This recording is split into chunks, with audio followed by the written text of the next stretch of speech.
Oke, selamat pagi Hendrik. Selamat pagi Pagi. teman-teman sekalian. Eh, kita hari ini talk show-nya dengan em, topik yang sangat menarik ya, dengan narasumber dengan Hendrik teman saya. Em, apakah teman-teman semua sudah siap dengan talk show ini? Karena ini adalah pertama kali untuk di Chan Indonesia dengan membahas talk show ini, dan talk show-nya itu adalah um, Feng Shui dan Chan Integrating Space and Mind. Itu saja sudah sangat menarik ya. Oke. Oke. Sebelumnya saya akan memperkenalkan Hendrik secara singkat saja karena saya percaya semua teman-teman juga sudah mengenal siapa Hendrik ya. Oke. Hendrik Hendrik adalah arsitek yang telah banyak telah banyak berkontribusi dan juga banyak memenangkan kompetisi di beberapa arsitektur desain, jadi sangat bertalenta. Dan selain itu juga Hendrik adalah seorang feng shui consultant ya. Ini adalah sesuatu kombinasi yang sangat unik. Dan selain itu juga Hendrik sebagai seorang mindfulness expert di Relief, dan juga Hendrik adalah seorang mindfulness qualified teacher, setelah bersertifikasi sebagai qualified teacher untuk mengajar mindfulness based stress reduction. Oke. Dan saya sendiri adalah Una, saya adalah praktisi Chan dan juga fasilitator Chan, dan saya mengenal Hendrik karena kita bareng-bareng adalah praktisi Chan. Jadi mungkin kita mulai saja ya. Oke. Nah, ini pertama kalinya kita membahas Feng Shui di acara Chan Community, jadi mungkin Hendrik bisa menjelaskan apa itu Feng Shui, karena banyak di antara kita banyak yang bilang Hong Shui, padahal sebenarnya Hong Shui itu adalah cuman bahasa bahasa Hokkien ya, tapi bahasa Mandarin itu Feng Shui. Nah, bagi mungkin banyak teman-teman yang sudah tahu, tapi Feng Shui itu adalah Feng itu adalah angin, jadi wind, kemudian Shui itu adalah air. Nah, ini Feng Shui. Nah, mungkin Hendrik boleh boleh menceritakan lebih lanjut atau menjelaskan lebih lanjut tentang Feng Shui itu sendiri. Oke. Ya, biasanya kita ngobrol privat ya tentang Feng Shui. Kebetulan kan keluarganya Ciuna juga familiar sama Feng Shui.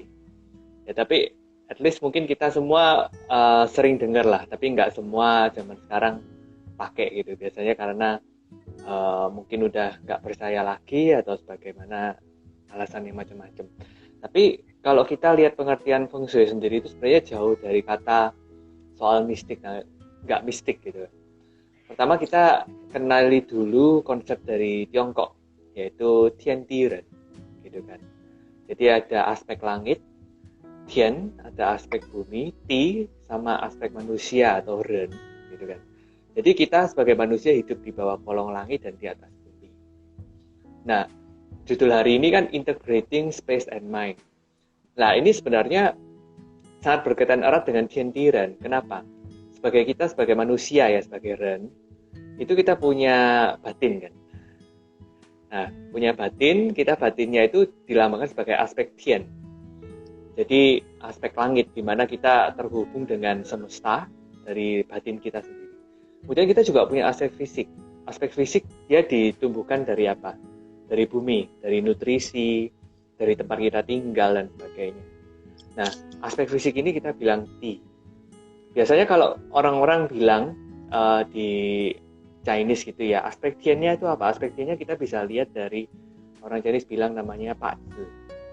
Nah, atau beberapa dari tradisi lain atau negara lain mereka bilang astrologi. Nah, kita melihat perbintangan, kita melihat nasib dari orang tersebut, biasanya aspek Tian, karena dia melihat perjalanan batin kita mulai dari lahir sampai meninggal. Nah, yang kedua aspek Ti, biasanya orang akan menggunakan, nah ini kita menggunakan Feng Shui untuk menata aspek bumi atau Ti. Nah, menarik sekali kalau sebenarnya Feng Shui itu banyak digunakan akhir-akhir ini, padahal zaman dulu Feng Shui itu namanya itu Tili. Jadi science of the earth, gitu kan? Atau sifat dari tanah. Kita mempelajari sifat dari tanah, atau bahasanya apa? Geografi, geologi, gitu. Jadi itu semacam sains di Tiongkok kuno. Nah, pada saat itu kan memang sains Barat belum masuk. Kita sendiri sepakat bahwa sains Barat yang sekarang dipakai, gitu. Tapi di Tiongkok sebenarnya ilmu ini merupakan sebuah sains. Mereka bilangnya bukan ngomong apa geomansi gitu. Orang sekarang ngomongnya Hong Shui itu geomansi atau ilmu agak, kalau kita dengar geomansi, wah ini klinik ya. Padahal sebenarnya term Chinese-nya bukan seperti itu. Adalah tili atau ilmu pertanahan. Nah, Feng Shui sendiri ini, kalau sekarang kita lihat ada dua aspek dari namanya sendiri. Yang pertama itu Feng, angin, dan Shui itu air. Jadi dalam Feng Shui sendiri dipercaya bahwa Qi itu dibawa oleh angin yang masuk di ruangan. Maka dari itu di Feng Shui kita bisa menata pintu, menata ranjang dan sebagainya. Jadi kita mau menata qi atau angin yang beredar di satu ruangan atau satu rumah atau satu kediaman sehingga dia bisa membawa qi yang baik. Termasuk juga shui atau aspek air, dimana kita juga melihat perairan di sekitar gitu. Saya pernah dengar ada satu Romo Katolik gitu, Romo Glinka namanya. Dia pakai pendulum. Dia pakai pendulum mendeteksi air tanah. Nah, kebetulan kalau kita lihat yang dia deteksi itu ternyata mirip sekali dengan Feng Shui, di mana ada aliran air yang negatif di bawah tanah itu. Ternyata secara Feng Shui di sana juga bagian yang negatif. Jadi kita bisa lihat bahwa aliran air tanah dengan aliran angin itu ternyata bisa membawa energi atau qi daripada alam. Itu sekilas. Jadi sebenarnya itu boleh dibilang bukan sesuatu yang klinik ya, tapi malah adalah satu sains gitu ya. Cuman mungkin zaman dahulu peralatan yang dipakai itu beda, dan mungkin juga zaman sekarang orang-orang tidak mengenal, jadi dimasukkan ke dalam klinik gitu. Apalagi sering dibilang guru-guru Hong Shui itu adalah mereka secara tradisi gitu ya. Jadi mungkin itu yang memberikan satu perspektif bahwa itu adalah sesuatu yang klinik. Padahal sebenarnya aku juga merasa sayang sekali ya, padahal di dunia barat sekarang tuh Feng Shui sudah sangat, boleh dibilang tuh sudah masuk ke dalam, mereka punya interest gitu ya. Jadi teman-teman saya di Eropa dan di Amerika juga mereka mengenal Feng Shui gitu. Jadi akan sangat sayang kalau misalnya kita sebagai orang Asia yang mempunyai pengetahuan tradisi dan pengetahuan di bidang itu, tapi kita malah tidak berkecimpung di sana gitu ya. Iya. Ya. Ini juga adalah bagus sekali, terutama untuk seperti Hendrik, generasi baru bisa berkecimpung dalam dunia Feng Shui. Nah, mungkin tadi Hendrik ada bicara tentang Pa Zi. Nah, mungkin Hendrik mau mau explore lebih lanjut apa yang dimaksud dengan Pa Zi dan itu apa saja gitu. Oke. Ya, jadi di Pa Zi itu kita dengar dari tanggal dan jam lahir. Kita bisa tahu kira-kira elemen apa yang dia butuhkan. Kemudian perjalanan nasib dia mulai 10 tahunan, mulai dari lahir sampai meninggal itu bagaimana kita bisa lihat di sana, bukan? Tapi ini bukan patokan pasti. Jadi tidak ada yang pasti-pasti. Segalanya selalu berubah. Sebagaimana kita belajar meditasi, kita belajar Buddhis bahwa semuanya anicca, bahwa karma yang muncul bawaan dari lahir kita belum tentu itu menjadi penentu bagi semuanya. Maka dari itu kalau kita sebenarnya belajar Pa Zi, belajar Hong Shui itu kita sebenarnya mau apa sih? Kita mau menyelaraskan atau mengenal diri kita sendiri. Oh, sebenarnya saya ini cocok dengan elemen yang apa, saya ini cocok dengan ruang yang bagaimana. Jadi kita mulai belajar tentang kecenderungan diri kita sendiri, sama seperti kita melatih meditasi. Nah, ketika kita mengenal diri sendiri, bagaimana kecenderungan sifat saya, bagaimana kecenderungan kesukaan saya, gitu kan.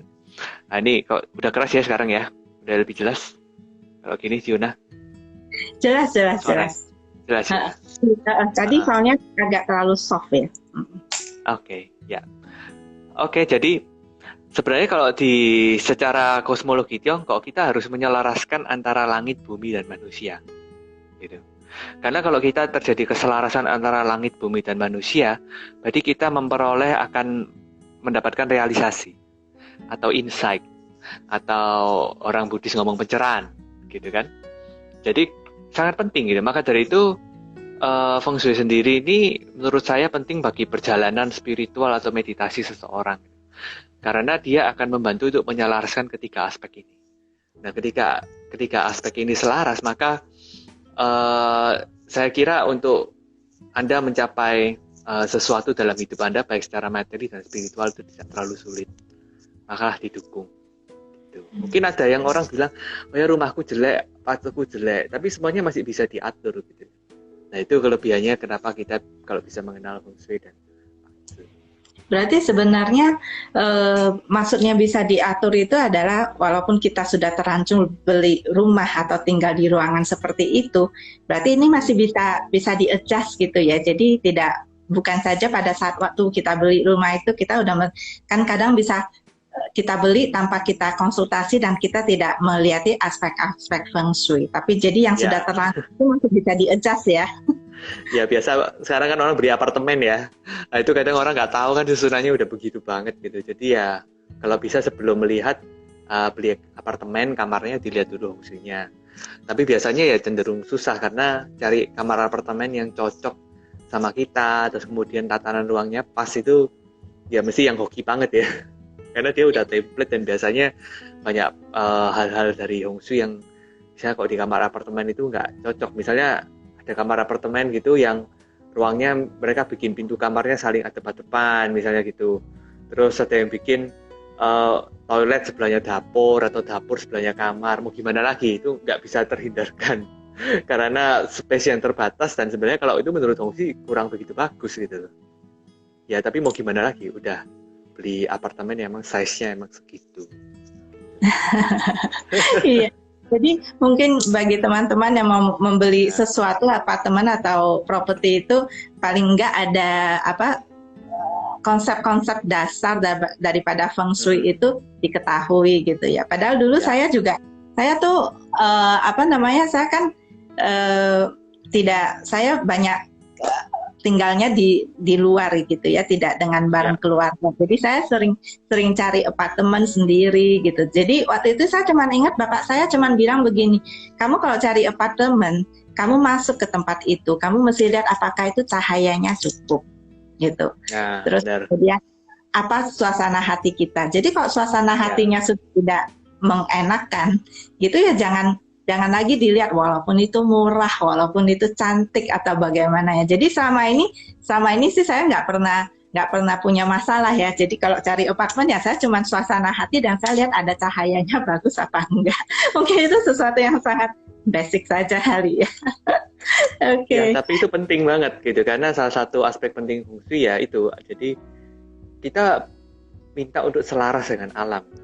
Nah, bagaimana bisa kita selaras dengan alam kalau di satu ruangan itu tidak ada cahaya matahari yang masuk, tidak ada angin dari luar yang mengalir, tidak ada udara alami.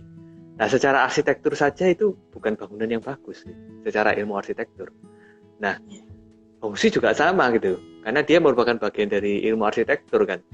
Nah, kalau rumah nggak ada angin, nggak ada cahaya matahari, kita juga akan merasa kayak kok energinya nggak enak ya gitu kan. Energi itu nggak semacam sesuatu yang mistis gitu. Itu semacam kalau kita sakit terus kita ngerasa kayak wah aku capek banget ya gitu kan. Nah energi ada semacam itu.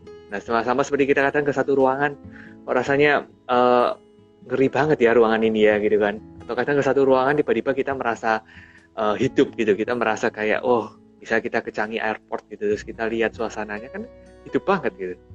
Nah itu kita bisa lihat bahwa apalagi khususnya di negara Asia itu Feng Shui itu banyak dipakai gitu untuk merencanakan bangunan. Termasuk juga ini salah satu fakta unik kalau kita mau lihat di Orchard Road gitu kan.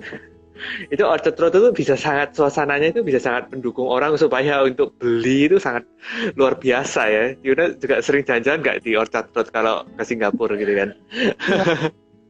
Ya sering kan. Nah itu Feng Shui-nya udah diatur semua. Ngean City dan sebagainya, bahkan perempatannya pun itu sudah ada Feng Shui yang mengatur gitu kan. Bahkan kalau kita lihat ya di Singapura itu kalau kita nggak naik MRT itu kayaknya gimana nggak afdol. Kayaknya lebih sering naik MRT, jalan kaki gitu kan di Singapura. Nah kalau kita mau lihat ada ternyata Hongxue-nya Singapura diatur oleh satu orang biksu yang sebenarnya merupakan guru penabis Trisarana dari Sefu Kojun. Jadi namanya itu Hongjuan, Hongjuan Fase. Nah itu Hongjuan Fase itu seorang ahli Hongxue aliran facing di Singapura. Dia menata Hongxue-nya orchard, bahkan dia menata Hongxue-nya koinnya Singapura buat masukin beli tiket koin di MRT gitu. Nah, maka dari itu kita, ya. ya, maka kita lihat unik banget sekarang di Singapura maju banget gitu. Kita sudah diatur Hongxue-nya oleh seorang biksu besar, ya Hongjuan, salah satu pionir Buddhis di Singapura. Ya. Tapi memang untuk masukan teman-teman aja, walaupun misalnya kita kadang lihat satu institusi itu mereka multinasional ya. Jadi mungkin salah satu contohnya Bank HSBC. Mereka itu juga pakai Feng Shui. Mungkin Hendrik bisa lihat ya, karena lambang daripada HSBC itu kan ini ya, singa atau apalah gitu ya. Nah, itu juga adalah salah satu aspek Feng Shui yang dimasukkan, dan padahal mereka itu adalah base-nya tuh di London ya, dan mereka adalah multinasional.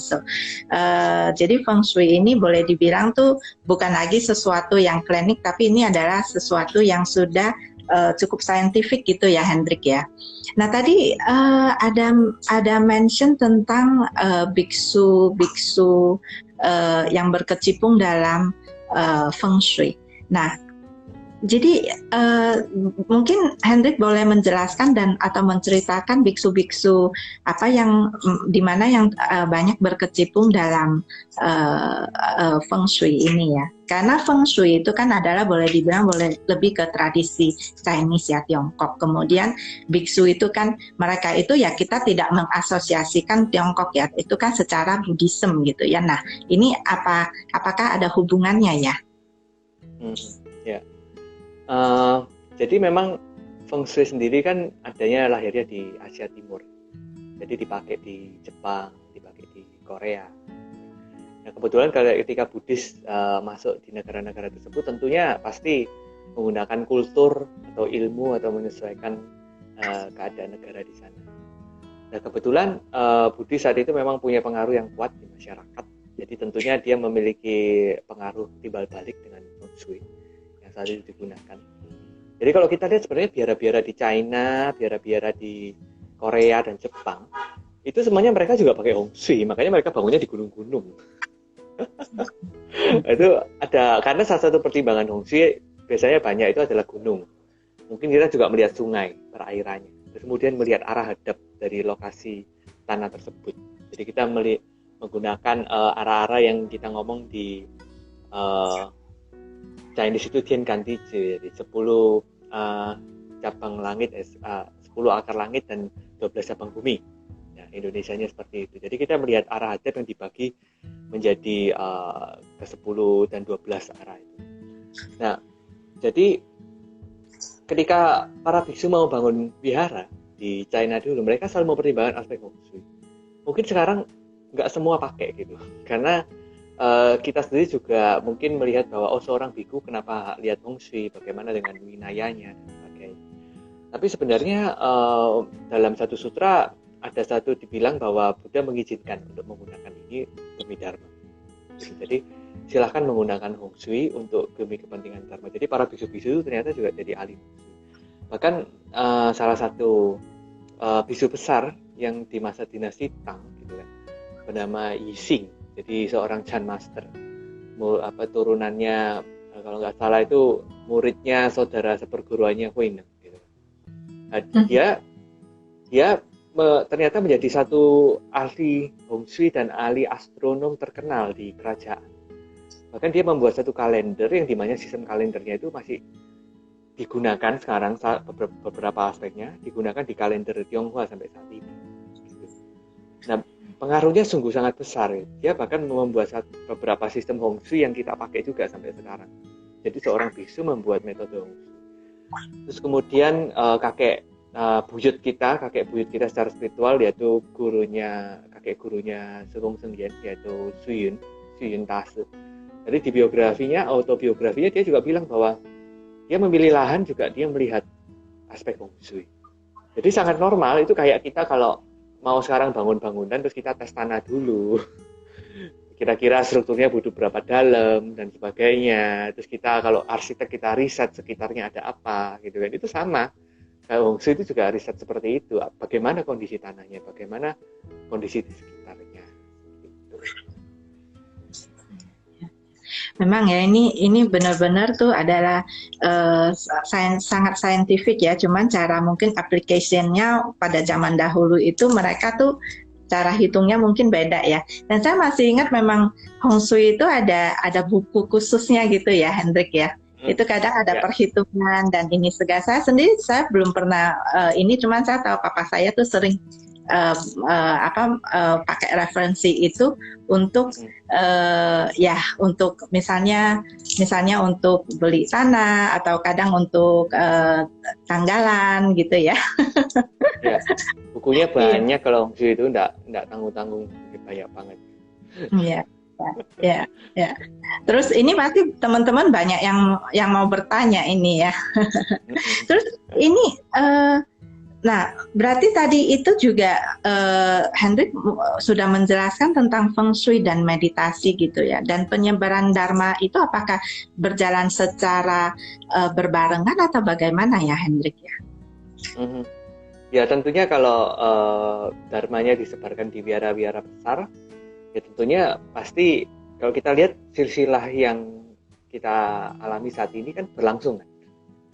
Jadi kita melihat bahwa tempat yang ditempati oleh para penyebar dharma ternyata menggunakan kondisi tempat yang baik, gitu. Tempat yang ideal bagi para praktisi untuk berlatih meditasi. Maka dari itu ketika kita melihat bahwa ternyata semuanya ditata dan akhirnya dharma sampai sekarang juga kita masih bisa rasakan di komunitas Chan di Indonesia ini, ya berarti ternyata efektif kan. Jadi Hong Shui-nya efektif gitu. Apalagi kalau kita lihat orang-orang zaman dulu kalau praktisi itu biasanya ke gunung-gunung dan sebagainya gitu. Memang ada Hong Shui tertentu di mana memang cocok di sana untuk berpraktik spiritual gitu, di area gunung-gunung dan sebagainya.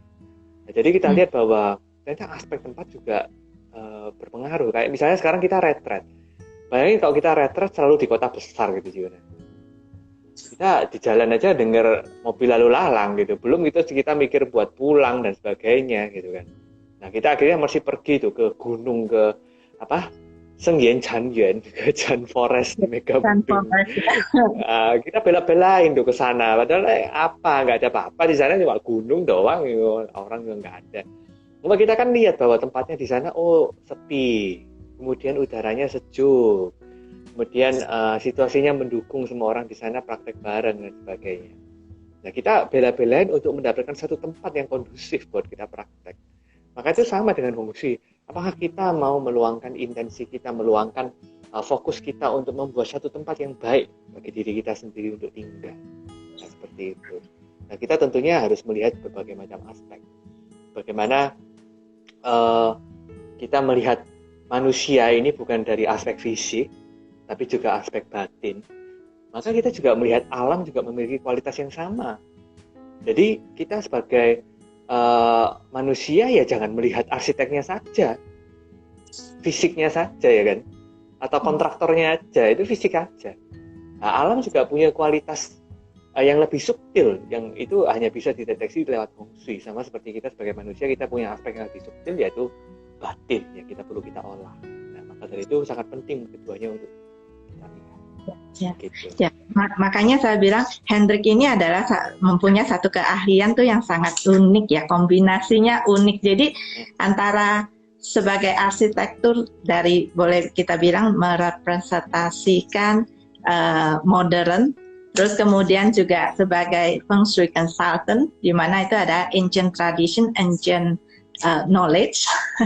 Dan itu kalau dikombinasikan kan adalah sesuatu integrity yang sangat harmoni gitu ya. Karena kadang kita kok mencari arsitek itu, kalau kita biasa yang masih ada concern dengan feng shui itu biasa mereka mencari arsitek satu, kemudian mereka panggilkan konsultan feng shui. Dan kadang di mana itu adalah suka saling bertolak belakang karena antara desain dan konsep-konsep feng shui itu kan bisa aja kadang suka dibilang tidak selaras dengan kita konsep arsitekturnya kita gitu. Nah, kalau untuk Hendrik ini makanya saya percaya juga banyak sekali teman-teman ini pengen sekali untuk konsultasi dan untuk bertanya lebih lanjut ya. Ya, Oke. mungkin aku jelasin dulu nanti yang beberapa teman di sini kan akan ada yang mau tanya jawab ya. Jadi yang nanti aku akan assess dari kawan-kawan ini sebenarnya Hong Shui dari satu aliran yang sederhana, namanya Hong Shui aliran bentuk, gitu kan? Aliran rupa. Jadi kita bermain dengan rupa, di mana ketika kita mendapatkan rupa yang cocok atau memakai rupa yang cocok, ini bisa membantu kehidupan kita. Jadi hari ini kita tidak bahas Hong Shui di aliran yang lain, karena ada berbagai macam aliran, ada aliran Beijing, ada aliran Pak Cai, dan sebagainya, kita nggak bahas.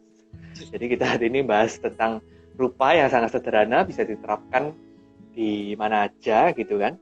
Nah kemudian Hong Shui rupa ini bermain dengan apa? Dia akan bermain dengan 5 elemen. Nah kemarin saya barusan isi seminar tentang 5 elemen, saya nggak akan menjelaskan terlalu banyak di sini.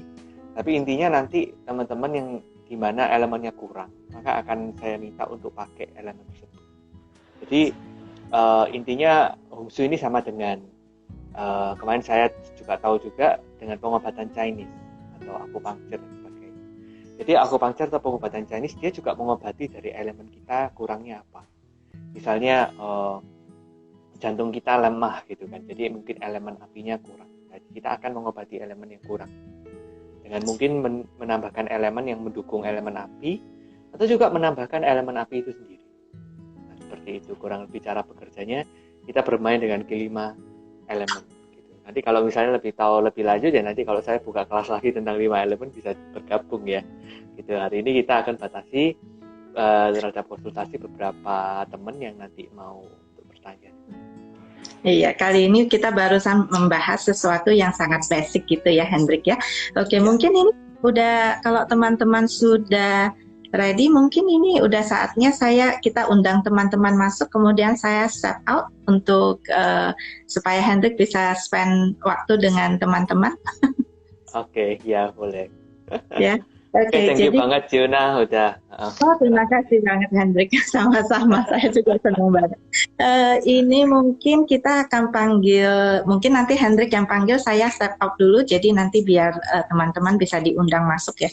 Karena kita kita nggak muat terlalu banyak orang. Oke, so aku akan step out.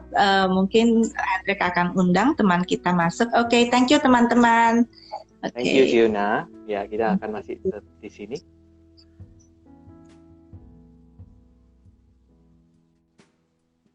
Oke, mungkin saya undang teman-teman untuk bergabung mulai dari Cirini. Yang pada di Cirini tadi maunya masuk sih. Cirini bisa request permintaan untuk bergabung. Oke, sudah. Oke, saya akan undang Cirini. Oke. Ya. Halo, Cirini. Halo. Selamat Suara saya jelas? Jelas. Oke, Cirini.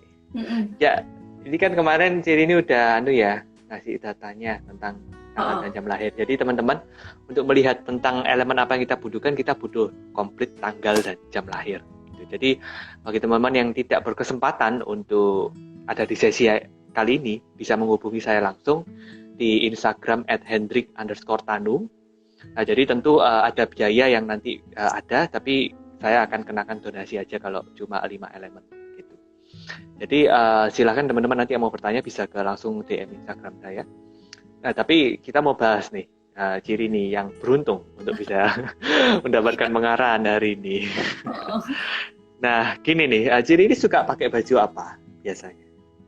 Lebih banyak biru dongker ya. Biru dongker? Iya. Oke.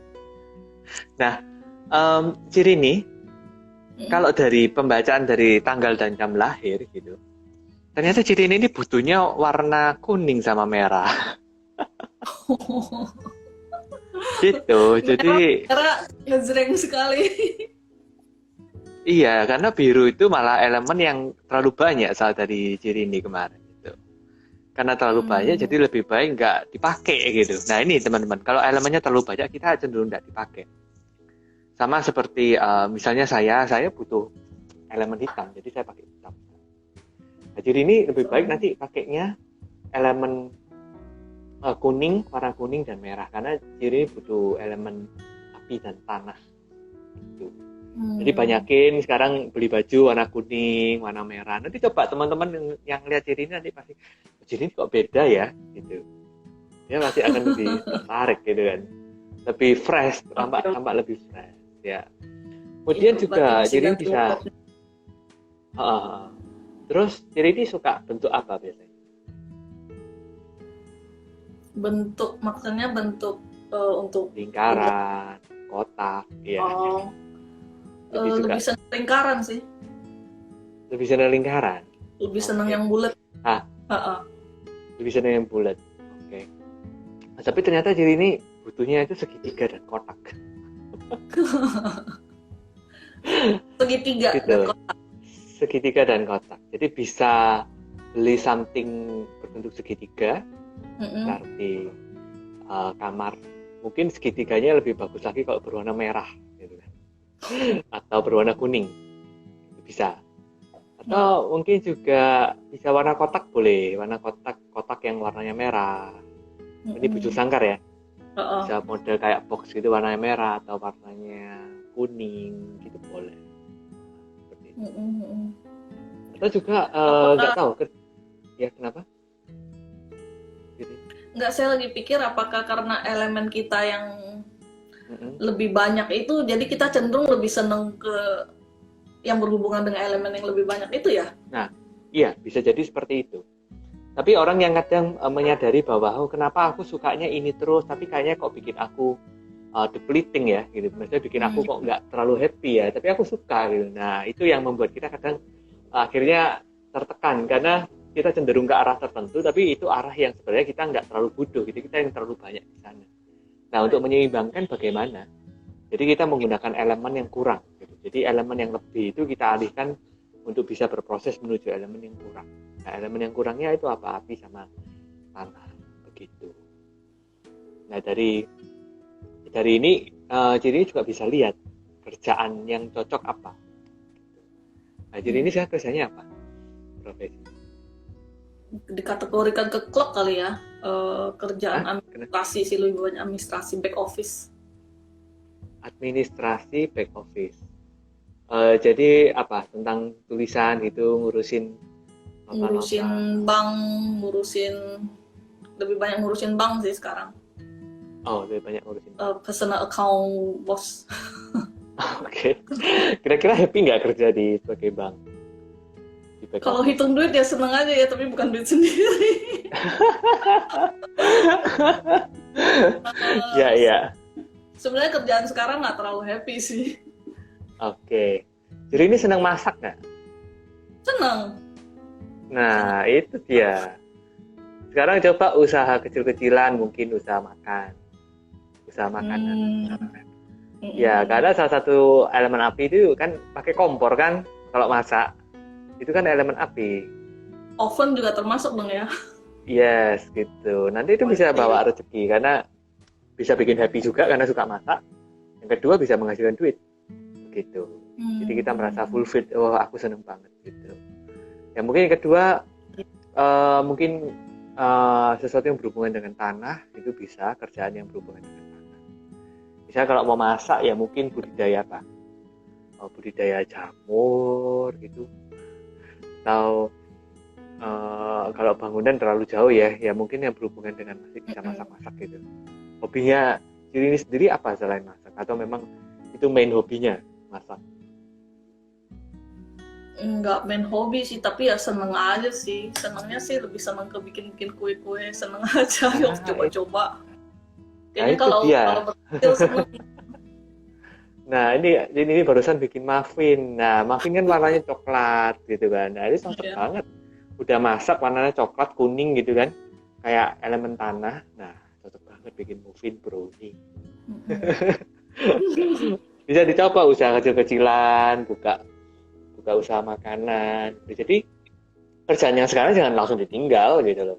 Tapi pelan-pelan kita ngerintis yang baru. Nanti lama-kelamaan kita akan tahu sendiri bahwa kerjaan mana yang cocok buat kita gitu. Mungkin kita butuh waktu setahun, butuh waktu beberapa saat. Nah, kita mulai kelihatan kan mana yang membuat kita happy, mana yang membuat kita capek. I see. Kalau kerjaan sekarang gitu di office gitu termasuk elemen apa ya?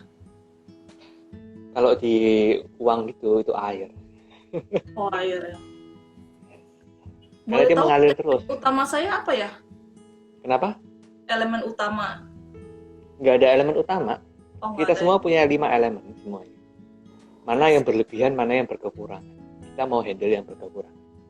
Yang kelebihan apa kok? Nah ya itu kerjaan tadi itu. Kebanyakan air. Kemudian kayu dan sebagainya. Ya. Oke, sip. Hari ini coba masak-masak ya. Ya. Biar gantian yang lain, biar waktunya lebih bermanfaat. Iya boleh. Nanti gantian ada Cilinda ya. Oke. Ya, terima kasih. Thank you Cirini ya sudah partisipasi. Tadi ada pertanyaan ya dari, kalau nggak salah dari Coach Jenny ya. Monas atau Sudirman pakai prinsip feng shui juga nggak gitu? Mungkin beberapa bangunannya iya gitu kan. Tapi kalau kita lihat pun kalau misalkan Monas sendiri itu kan simbol dari Linggayoni gitu kan. Dimana itu aspek spiritual daripada negara ini salah satunya. Kalau kita lihat peninggalan di Indonesia banyak peninggalan Linggayoni. Nah mungkin itu juga salah satu pertimbangan mereka bikin Monas dalam wujud seperti itu, ada maksudnya gitu. Karena terkadang kita butuh membuat suatu lambang yang mewakili daripada satu negara yang ingin kita bina atau perintah. Gitu. Oke Cilinda, apa udah bisa bergabung ini sekarang? Atau yang lain siapa? Misalnya Ayu. Ayu. Kok belum ada permintaan nih? Ayo. Ya, siapa aja yang bisa dilihat? Oh, ada pertanyaan lain boleh? Boleh di omongan di chat. Nanti saya juga jawab. Nah, banyak yang tunggu muffinnya ini ya. Ini udah banyak klien Cirini ya. Udah banyak klien Cirini. Oke, Cilinda. Oke. Ayo dulu deh. Udah kelihatan Ayu duluan.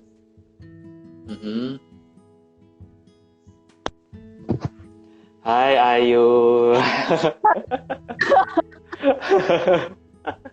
Ini moderator saya dulu ini ya sebelumnya. Iya, aduh. Agak-agak panik nih mau dibacain. Oke Ayu. Kerjaan Ayu sekarang ini kan ya kalau nggak salah kan di badan sosial ya, benar ya? Di UN sekarang. Di UN. Di organisasi internasional yang humanitarian. Oke. Ya. Nah, jadi kebetulan aku lihat ini Ayu.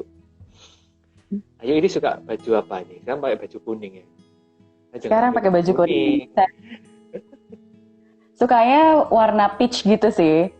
Kayak pencampuran sama pink gitu. Oke. Nah, Ayu nih ternyata lebih bagus pakai baju putih dan hitam. Wow. Punya nggak baju putih dan hitam? Ada. Kenapa tuh bro? Nah, karena Ayu butuhnya ini elemen air sama logam gitu.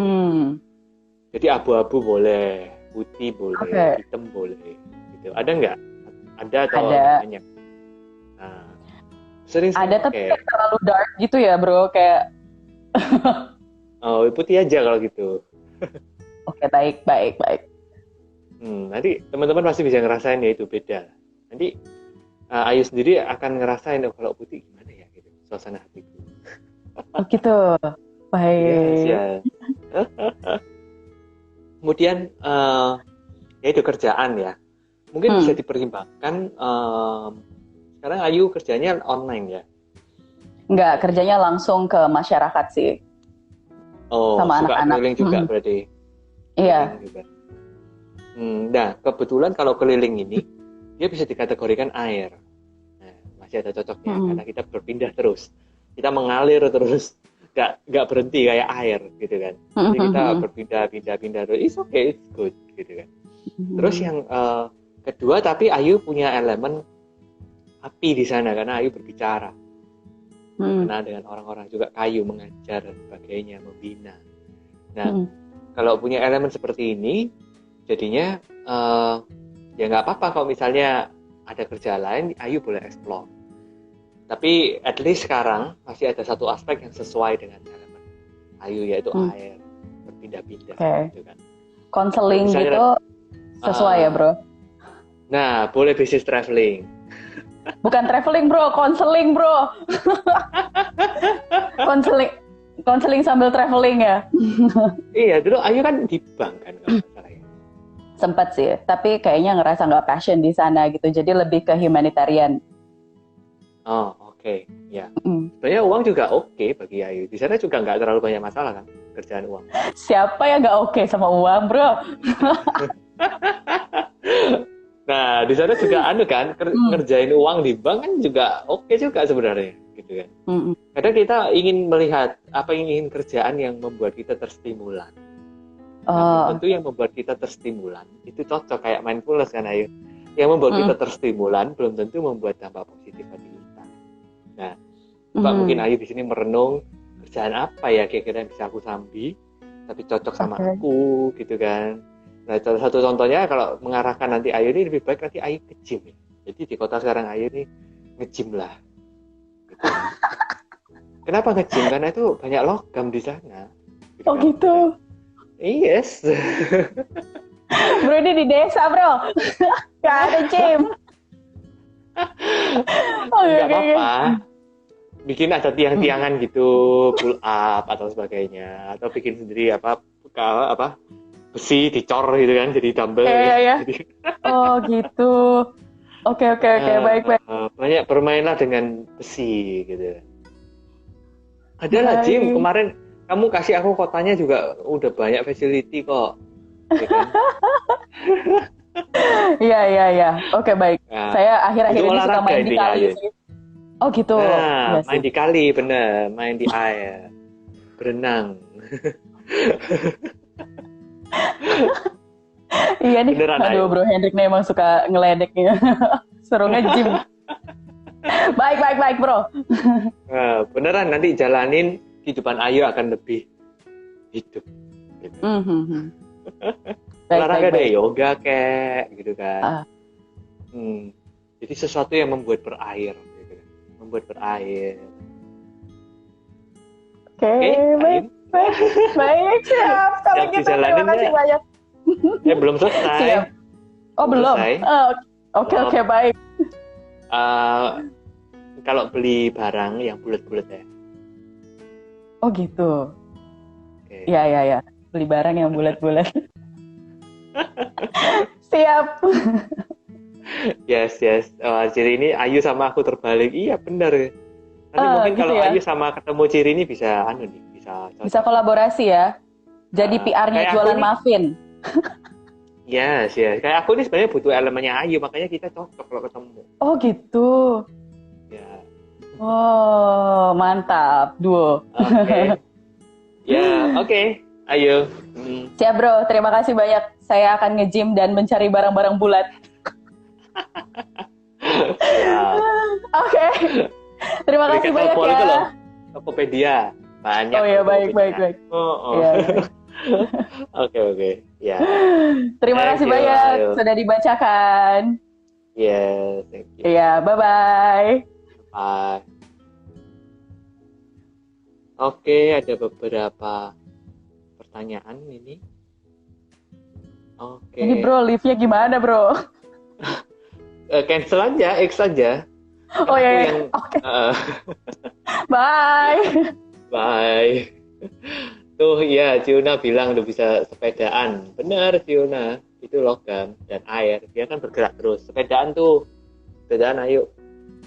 Nah, kemudian asuransi bisa api karena dia ngejak ngomong orang, ya. Nah, terus jual aqua air pasti ya, karena jualan air galonan kan. Nah, terus apalagi nih? Dari Teki, Feng Shui mesti ada sugesti percaya dulu baru efektif ya. Kalau kita anggap semua baik, apa Feng Shui tetap efektif? Tergantung, gitu kan. Kalau kita mau menganggap semua baik itu dengan apa? Dengan mikir-mikir, dengan persepsi kita sendiri, dengan ekspektasi kita sendiri. Kalau kita menganggap semuanya baik karena berdasarkan dengan nilai-nilai yang kita paksakan, maka tentu ya nggak efektif gitu kan. Kemudian sugesti akan apa dulu? Kalau kita sugestinya berdasarkan fear atau worry, ya tentu saja Feng Shui bagaimanapun kalau kita takut-takut terus-terusan ya nggak akan efektif terhadap batin kita. Gitu. Yang paling penting itu apa? Ketika dengan mindfulness kita aware, kita tahu rasanya bagaimana. Nah, maka dari itu ketika kita memilih Feng Shui atau sebagainya, kita butuh mindfulness untuk kita tahu apakah Feng Shui ini benar-benar bekerja untuk kita. Atau yang kedua, apa yang kita butuhkan saat ini. Gitu. Nah, jadi kita sendiri juga tidak membabi buta urusin Feng Shui. Kita sendiri juga sadar akan apa yang kita butuhkan, akan apa yang kita perlukan, dan bagaimana situasi di sekitar kita berdampak pada diri kita sendiri. Lama-lama kalau kita praktek mindfulness, kita bisa terasa sendiri. Dulu saya juga nggak tahu beginian, ini saya kira klinik dan sebagainya, apakah harus ada sugesti seperti dahulu. Nggak ada. Tapi dengan lama-lama dengan mindfulness, kita tahu bahwa, oh ya saya cocoknya memang demikian. Saya cocoknya memang kerjaan demikian. Nah itu memang membuat saya seperti itu. Oke. Saham elemen air. Oke. Tanah cocoknya bisnis apa ya? Bisnis kontraktor bisa ya. Oke. Nah, baking kan sama tadi sama Jirin ya. Elemen api ya. Kemudian apa ini?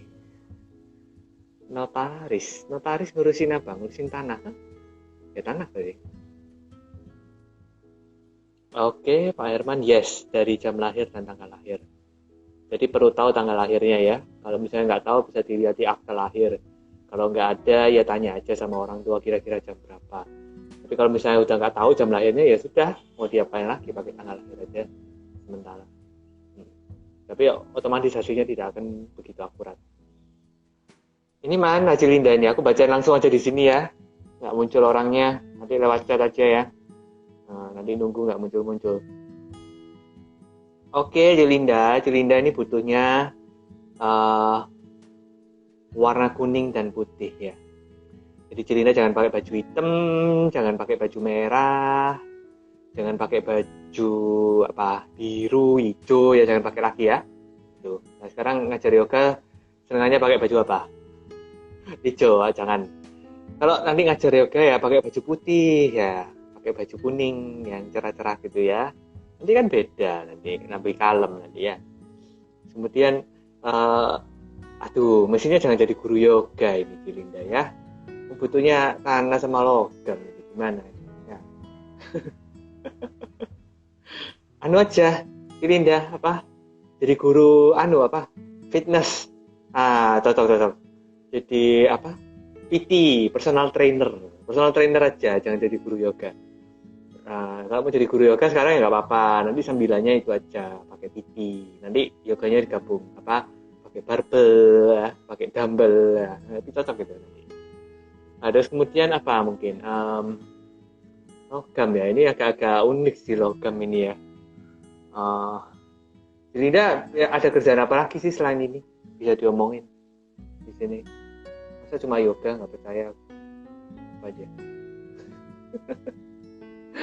Oke, nggak bisa turn on, berarti memang nggak bisa muncul ya. Oke. Profesi pelawak, api, kan membuat orang berkobar. Keren. Ini. Mulai tanam emas. Kasih tahu lokasi tanamnya, oke. Oke, Ko Hakim, unsur apa yang memudahkan seseorang untuk mencapai Satori? Nggak ada unsur tertentu, tapi kalau unsurnya semua seimbang, otomatis ya Satori bisa lebih mudah dicapai. Karena apa yang terjadi sih sebenarnya ketika kita unified mind? Ketika kita unified mind kan kita berarti ada keselarasan dengan alam semesta. Batin dan tubuh selaras, batin dan lingkungan selaras. Nah, kalau kita punya elemen, kelima elemen juga selaras. Nah, maka tentu ada satu lagi faktor pendukung untuk bisa satori atau bisa unified mind. Nah, itu yang dikejar-kejar Richan kan. Jadi kalau yang mau unified mind, mau jhana, ya silahkan atur fungsinya dulu ya. Oke. Ini mana Cilinda kok menghilang? Bisnis minyak, jangan Kokur, itu beda. Yang lain. Minyak itu ya memunculkan api. Tambah berkobar nanti Cilinda. Dr. Anton, lengkapi dulu jamnya ya, nanti bisa DM saya. Oke. Apalagi ini? Yang mau ditanya di chat, perihal fungsi. Ini ada dari Ari. Boleh tanya untuk fungsi rumah, kalau posisi dapur di sektor utara gimana ya aku? Posisi dapur di sektor utara lebih baik dihindari. Karena apa? Utara itu elemen air. Jadi kalau rumah Anda misalnya belakang itu utara misalnya. Terus dapurnya di belakang sana di sektor utara. Lebih baik dipindah. Karena berlawanan. Sama seperti kita jangan menaruh kolam renang di selatan. Karena selatan itu sektor api. Kita seperti membenturkan kedua elemen yang saling bertolak belakang. Nah, tapi tentu tidak sesederhana itu. Untuk menata dapur adalah kita harus melihat fungsi lebih detail lagi. Silakan DM saya kalau misalnya mau lihat lebih detail tentang fungsinya dapur dan kompor. Tapi secara general jangan diletakkan di daerah utara rumah ya.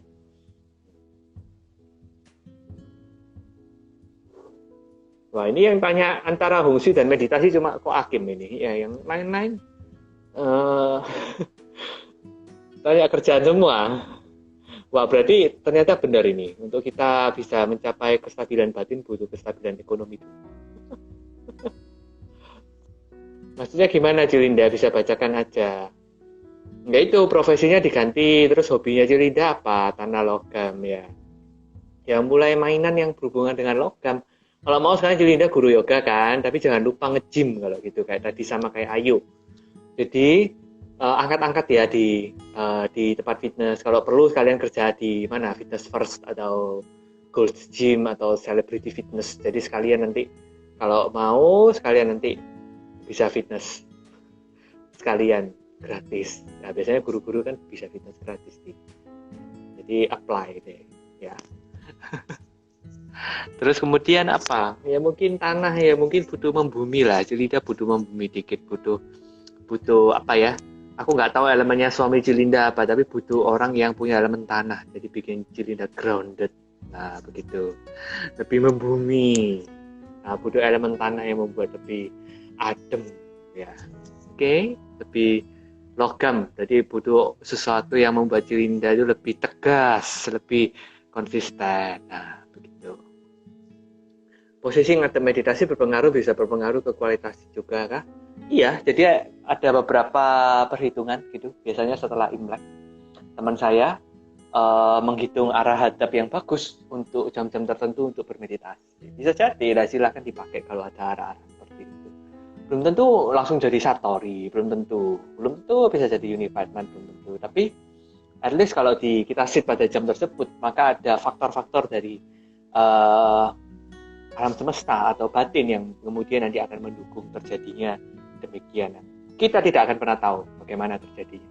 Maka Hong Shui ini kita bilang sebagai Xue atau pengajaran misteri, atau kalau kita di Buddhis kita ngomongnya tantra, esoterik. Jadi sesuatu yang tidak kita pahami. Kayak misalnya chanting mantra, tapi ternyata kalau kita lihat dari pemahaman meditasi yang mungkin kita tahu sama ini, tidak make sense gitu. Tapi chanting mantra ternyata bisa bahkan dengan batin yang tercerai-berai bisa ada manfaat yang nyata bagi batin kita sendiri lama-kelamaan. Saya sendiri juga merasakannya gitu. Tiba-tiba bisa jadi lebih sabar, meditasi juga nggak banyak wandering thought, which is something weird. It's me, atau Xuan, atau misteri. Nah, Feng Shui juga sama. Meditasi ada efeknya nggak ke Feng Shui? Ada, kalau Anda bermeditasi di tempat yang tepat di satu ruangan, maka ruangan itu akan terasa lebih hidup, lebih bercahaya, lebih clarity. Anda akan merasa nyaman di ruangan itu. Binatang-binatang akan suka di ruangan itu, anak-anak Anda akan suka di ruangan itu. Ya. Bro, kuat mana karma kita dengan feng shui? Waduh, Cin ini. Kita dapat feng shui buruk juga karma kita. Jadi mau tarik-tarikan mana yang lebih kuat ya tergantung jodoh juga gitu. Mau yang mana?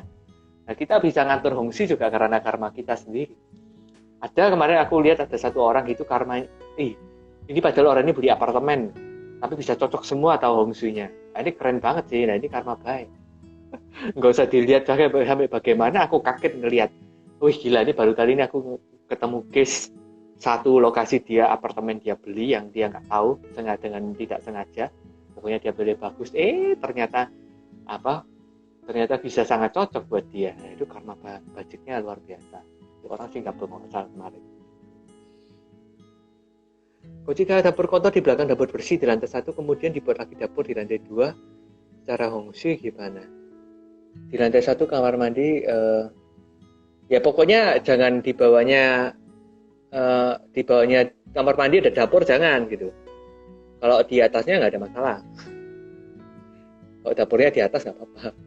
Pokoknya dapurnya jangan di bawah WC, bukan?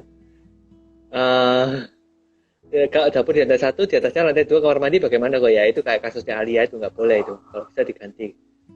Karena kita bayangin energi negatif dari WC dibuang ke makanan kita. Maka makanan yang kita ambil otomatis energinya negatif dan jadi penyakit. Jadi bisa diatur lagi, bisa dipindah atau sekedar tidak digunakan aja. Jadi jangan digunakan lagi. Oke kawan-kawan, waktunya sudah mau habis. Dr. Anton nanti bisa DM saya ya, atau chat aja WhatsApp. Oke, nanti saya liatin karena waktunya udah habis, karena banyak pertanyaan. Nah, ini mungkin terakhir lah. Jadi saya mulainya telat juga. Jika kita selalu berbuat kebajikan, maka fungsi jelek pun akan berubah menjadi baik. Bagaimana tanggapan Anda? Tidak selalu seperti itu. Maksudnya fungsi yang jelek akan jadi fungsi yang jelek. Tapi dia akan menjadi baik kalau kita tiba-tiba merasa bahwa ranjangnya kok kayaknya aku pindah dulu ya. Kayaknya aku pindah kamar gitu. Nah, setelah pindah kamar ternyata kamar yang kita tempati baru itu baik tanpa kita sadari. Nah, bisa jadi seperti itu. Nah, maka dari itu kompleks cara bekerjanya gitu. Nah, juga salah satunya mungkin juga bukan masalah feng shui-nya jadi baik, tapi karena kita berbuat karma baik, maka kita tertolong nasibnya oleh karma baiknya. Bisa jadi seperti itu. Nah, ini semua kompleks, perlu aspek yang holistik untuk melihat. Kayak kita sekarang ditanya, orang sakit kanker kenapa ya? Ya nggak bisa dijawab. Mulai dari lifestyle, kecenderungan batin, terus kemudian apalagi makanan yang dimakan. Nah, ini semua kan banyak gitu. Terus kita bilang orang ini kenapa sakit kanker ya? Ya nggak bisa jawab gitu. Kenapa ya? Banyak sekali faktornya. Gitu. Oke, terima kasih semua udah join. Semoga sesi hari ini bermanfaat. Nah, semoga di sesi kali ini kita bisa mulai melihat bahwa ternyata perlu aspek yang holistik dalam menata hidup kita sendiri. Nanti rekaman dari sesi kali ini akan bisa dilihat di IG Channel Indonesia. Oke, thank you semua. Bye.